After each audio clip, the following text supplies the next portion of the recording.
अस्सलाम वालेकुम नाज़रीन, सियासत की खबरों में आप सबका इस्तकबाल है। मैं हूं मोहम्मद असलम हुसैन।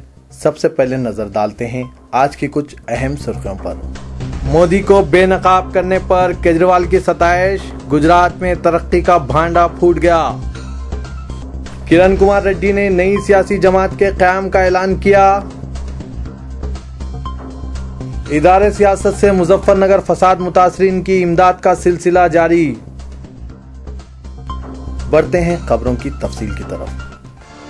कांग्रेस ने आम आदमी पार्टी लीडर अरविंद केजरीवाल के दौरा गुजरात और चीफ मिनिस्टर नरेंद्र मोदी को बेनकाब करने का खैर मकदम करते हुए कहा कि मुल्क में मोदी की दरोगोई के खिलाफ आवाज उठाने वाली एक और ताकत उभरी है। गुजरात में खामियों और तरक्की के पुरअसरार दावे गलत साबित हुए। गुजरात में अरविंद केजरीवाल की गिरफ्तारी और कार के हमले के वाक़े के दूसरे दिन आम आदमी पार्टी को मिलने वाले अतियात की रकम दुगनी हो गई है। आम आदमी पार्टियों के हामी न सिर्फ सड़कों पर देखे जा रहे हैं बल्कि दुनिया के कोने कोने में हामियों की तादाद में इजाफा हो रहा है और इनकी जानिब से रकमी इमदाद का सिलसिला दुगना हो गया है। इनकी गिरफ्तारी से एक दिन कबल 377 अफराद ने 66,76,852 रुपये ऑनलाइन अतिया दिया था। गिरफ्तारी के दूसरे दिन 1,544 अफराद ने 24,05,078 रुपये का अतिया दिया। पीर से हफ्ते के दरमियान रोजाना अतियात की वसूली 8 से 10 लाख रुपए बताई जा रही है और ये रुझान जुमेरात की शाम 8 बजे तक भी बरकरार रहा। आज 1133 अफराद ने 20,02,229 रुपए का अतिया आम आदमी पार्टी को दिया। आम आदमी पार्टियों के कायदीन गुजरात में दौरा करके मोदी को बेनकाब कर रहे हैं। AICC इजलास में कांग्रेस के तर्जुमान शशि थरूर ने मीडिया नुमाइंदों को बताया कि अगर आम आदमी पार्टी की यह आवाज कांग्रेस की जानिब से उठाई गई आवाज से हम आहंग हैं तो गुजरात में पाई जाने वाले खामियों में सच्चाई नुमायां होगी। हम अरविंद केजरीवाल के दौरे गुजरात और वहां के अवाम से मुलाकात का खैर मकदम करते हैं। केजरीवाल एक ऐसा नेक काम कर रहे हैं कि मीडिया भी इनका साथ दे रही है। यूपी हुकूमत ने हिंदुस्तान के खिलाफ पाकिस्तान की फतह का जश्न मनाने पर कश्मीरी तलबा पर कायम गद्दारी का मुकदमा वापस ले लिया। मीडिया इत्तलात के मुताबिक गद्दारी का मुकदमा उत्तर प्रदेश की हुकूमत ने वापस लिया है। बांग्लादेश में जारी एशिया कप क्रिकेट टूर्नामेंट में पाकिस्तान के हाथों हिंदुस्तानी टीम की शिकस्त पर कश्मीर तलबा ने जश्न मनाया था, जिस पर पहले इन 63 तलबा को मेरिट यूनिवर्सिटी ने बेदखल किया। बाद यूपी हुकूमत ने तलबा के खिलाफ मुकदमा दर्ज किया। तलबा के खिलाफ 124A, 153A और 427 IBC की दफात शामिल की थी। मुकदमा कायम करने पर पाकिस्तानी दफ्तर खारजा ने रद्दअमल का इजहार करते हुए कहा कि कश्मीरी तलबा के लिए हमारे दिल और तालीमी इदारे खुले हैं। क़ब्ल मरकजी वजारत दाखिला ने मेरिट की स्वामी विवेकानंद 100 भारतीय यूनिवर्सिटी के 67 कश्मीरी तलबा के खिलाफ दर्ज करदा बगावत केस पर हुकूमत उत्तर प्रदेश के ओहदेदारों से एक रिपोर्ट तलब की थी। बताया जाता है कि तलबा ने गुज़िश्ता 1 मार्च को एक क्रिकेट मैच में हिंदुस्तान पर पाकिस्तान की कामयाबी का मुबैना तौर पर जश्न मनाया था। वजारत दाखिला के एक ओहदेदार ने इस बात की तौसीक करते हुए कहा कि हाँ, हमने केस के इंदराज पर हुकूमत उत्तर प्रदेश के ओहदेदारों से एक रिपोर्ट तलब की है। कांग्रेस के नायब सदर राहुल गांधी ने महाराष्ट्र के जिला थाने में एक रैली से खिताब करते हुए बीजेपी और RSS पर सख्त तरीन तनकीद करते हुए कहा कि तशद्दुद बीजेपी और RSS की ग़िज़ा बन गई है। इंतखाबी कामयाबी और इख्तिदार हासिल करने के लिए बीजेपी ने हमेशा से ही तशद्दुद का सहारा लिया है। ये वही RSS है जिसने महात्मा गांधी का कत्ल किया था और अब बीजेपी RSS के एजेंडे को परवैकार लाने के लिए तशद्दुद का सहारा ले रही है। सरदार पटेल कांग्रेस के लीडर थे, उन्होंने RSS की मुखालिफत की थी। RSS महात्मा गांधी की भी मुखालिफ थी और सरदार पटेल की भी। अब बीजेपी इन दोनों शख्सियतों का इस्तेसाल करते हुए दिल्ली के तख्त पर फायज होने का ख्वाब देख रही है। राहुल ने कहा कि कांग्रेस एक ऐसी जमात है जो समाज के तमाम तबकात को, चाहे वो गरीब हो या अमीर, अपने साथ ले चलती है।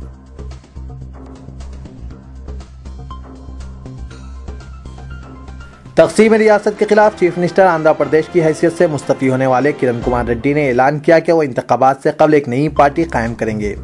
उन्होंने तेलुगु अवाम की इज्जत व वक़ार को बरकरार रखने के वादे के साथ नई जमात कायम करने का ऐलान किया। उन्होंने चंद दिनों से जारी क़यास आराइयों का खात्मा करते हुए कहा कि नई पार्टी की पॉलिसियों और प्रोग्रामों का 12 मार्च को राजबंदरी में होने वाले एक जलसे में ऐलान किया जाएगा। किरण कुमार रेड्डी ने 19 फरवरी को कांग्रेस से अलहदगी इख्तियार की थी। उन्होंने कहा कि हम मिलकर एक नई सियासी जमात शुरू कर रहे हैं ताकि तेलुगु अवाम की इज्जत व वक़ार को बरकरार रखा जा सके। रियासत की तकसीम से तेलुगु अवाम का वक़ार बुरी तरह मुतासिर हुआ है। कल शाम मादापुर में एक प्रेस कॉन्फ्रेंस से खिताब करते हुए उन्होंने ये बात बताई। इस मौके पर कांग्रेस के बरतरफ अरकान पार्लियामेंट सब्बम हरी, लगरापाटी राजगोपाल, हर्ष कुमार, साबिक रियासती वजीर सत्यानारायणा के अलावा दीगर कायदीन भी मौजूद थे।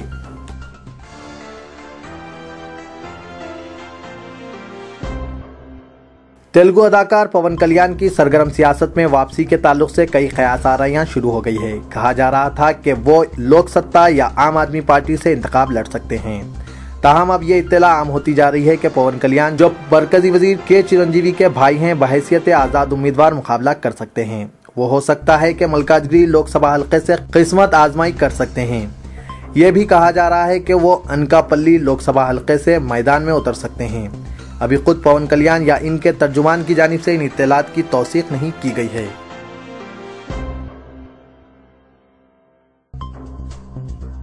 इलेक्शन कमीशन ने electronics corporation of India limited और भारत इलेक्ट्रॉनिक्स लिमिटेड को लोकसभा इंतखाबात के लिए इलेक्ट्रॉनिक वोटिंग मशीन्स की सरबराही का ऑर्डर दिया है। कमीशन के एक ओहदेदार ने बताया कि इलेक्शन कमीशन को लोकसभा इंतखाबात के लिए जो अप्रैल मई में मुनक्किद होने वाले हैं 16 लाख इलेक्ट्रॉनिक वोटिंग मशीनों की जरूरत होगी। कमीशन ने जुमला 2.5 लाख कंट्रोलिंग यूनिट्स और तकरीबन 4 लाख बैलेट यूनिट की फराहमी का ECIL हैदराबाद और BEL बेंगलुरु को ऑर्डर दिया है। दोनों इदारे निस्फ ऑर्डर की तकमील करेंगे। इम्कान है कि वोटिंग मशीन्स की सरबराही जारिया माह के खत्म तक अमल में आएगी। ये ऑर्डर जुमला ज़ायदस 300 करोड़ रुपए का हो सकता है। हर इलेक्ट्रॉनिक वोटिंग मशीन एक कंट्रोलिंग यूनिट और एक बैलेट यूनिट पर मुश्तमिल होता है। उन्होंने बताया कि हालांकि अभी वजारत फाइनेंस की जानिब से अभी कीमत का तयीन नहीं किया गया है, लेकिन एक अंदाजे के मुताबिक हर वोटिंग मशीन की कीमत 10,500 रुपए के आसपास हो सकती है। उन्होंने कहा कि कीमत का तयीन वजारत फाइनेंस की जानिब से किया जाएगा। वजारत कानून को एक दरख्वास्त वजारत फाइनेंस को रवाना करनी होगी।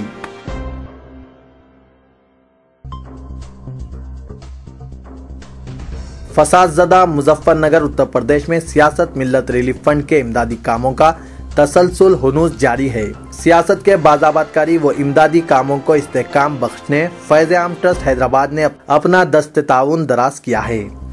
मुजफ्फरनगर के मुतासरीन को तालीमी व इक़्तिसादी तौर पर मुस्तहकिम बनाने के इक़दामात के सिलसिले में जनाब जाहिद अली खां एडिटर रोजनामा सियासत के चैम्बर में एक इजलास मुनक़्क़िद हुआ, जिसमें जनाब इफ्तिकार हुसैन सेक्रेटरी ट्रस्टी फैज़ आम ट्रस्ट और जनाब रिजवान हैदरी ट्रस्टी, जनाब ज़हीरुद्दीन अली खां मैनेजिंग एडिटर सियासत और जनाब आमिर अली खां न्यूज़ एडिटर सियासत ने शिरकत की।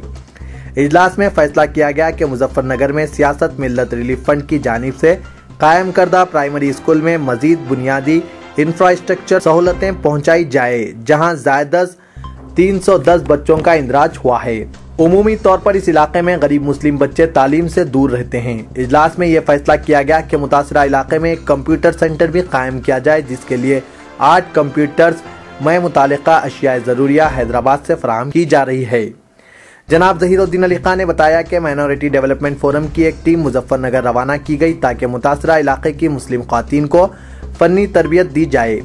उन्होंने बताया कि ये टीम 6 कोर्सेज चला रही है, जिसमें सॉफ्ट टॉयज, मोमबत्ती व अगरबत्ती की तैयारी, मेहंदी डिज़ाइन, चूड़ी साजी, लिक्विड सोप व वॉशिंग पाउडर की तैयारी की तरबियत दी जा रही है।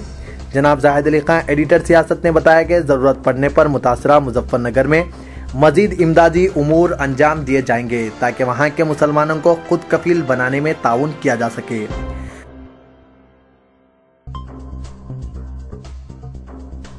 शमशाबाद रूरल पुलिस चेकिंग के दौरान कल शाम एक शख्स के कब्जे से 10 लाख रुपए बरामद कर लिए गए। शमशाबाद ACP सुदर्शन ने प्रेस कॉन्फ्रेंस से मुखातिब करते हुए कहा कि इलेक्शन कोड के अमल में आते ही साइबराबाद कमिश्नर CV आनंद ने साइबराबाद हुदूद में वाक़े तमाम पुलिस स्टेशनों में रोजाना पुलिस चेकिंग करने हिदायत जारी की, जिस पर कल शाम शमशाबाद पुलिस ने शमशाबाद के मौजू तोंडपल्ली में गाड़ियों की तलाशी ले रहे थे कि एक इनोवा कार को रोककर तलाशी लेने पर मोहम्मद अब्दुल हकीम के पास से 10 लाख रुपए बरामद हुए।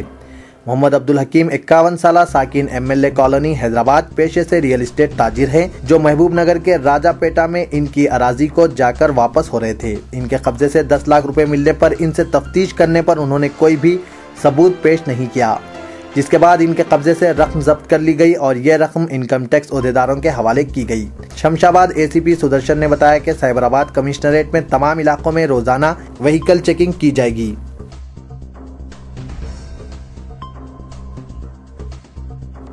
मंगलहाट के इलाके में एक शख्स बीवी के मायके चले जाने से दिलबर्दाश्ता होकर खुदकुशी कर ली। बताया जाता है कि 27 साल ज्ञानेश्वर जो शिवलाल नगर मंगलहाट इलाके का साकिन था, पेशे से होटल मुलाजिम बताया गया है।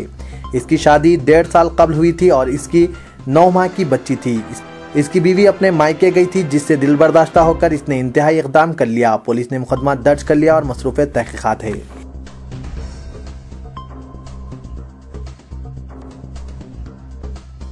APCPDCL की विजिलेंस टीम मलकपेट ने 6 मार्च को मोगलपुरे की एक चिकन शॉप पर धावा करके बर्क़ी चोरी का पता चलाया, जहां मालिक मोहम्मद अकबर साकिन मादनापेट बर्क़ी पोल से रास्त कनेक्शन लेते हुए बर्क़ी चोरी कर रहा था। विजिलेंस टीम ने गुज़िश्ता जनवरी में धावे करते हुए अकबर के खिलाफ बर्क़ी चोरी का मुकदमा दर्ज किया था। आज भी दफा 135 के तहत एक मुकदमा दर्ज करके अदालत में पेश किया। के मुरलीधर राव CVO APCPDCL ने अवाम को मुतला किया कि बर्क़ी चोरी करने वाले सारिफीन को बख्शा नहीं जाएगा।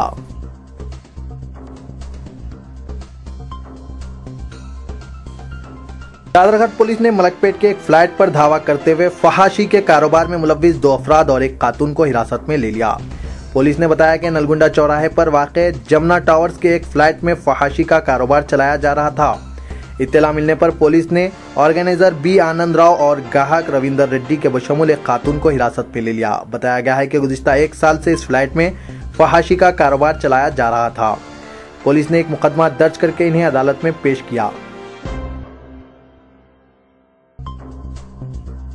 गांधी हॉस्पिटल में कल 2 डॉक्टरों के दरमियान झगड़े से 40 ता 45 ऑपरेशन रोक दिए गए। बताया गया कि डॉक्टर रवि बाबू सदर शोबे ऑर्थो और असिस्टेंट प्रोफेसर डॉक्टर नागार्जुना के दरमियान सीनियर और जूनियर के मसले पर बहस व तकरार हो गई, जिसके बाद दोनों डॉक्टर्स ने ऑपरेशन रोक दिए। इत्तला मिलने पर एडिशनल DCP और ACP व दीगर ओहदेदार वहां पहुंच गए। सुपरिटेंडेंट दवाखाना प्रोफेसर M चंद्रशेखर ने दोनों डॉक्टर्स के दरमियान मुफाहिमत करवाते हुए आपस में मेल मिलाप करवाया, जिसके बाद गांधी हॉस्पिटल में मामूल के मुताबिक मरीजों के ऑपरेशन शुरू कर दिए गए। तो ये था आज का खबरनामा। दीजिए इजाजत, खुदा हाफिज।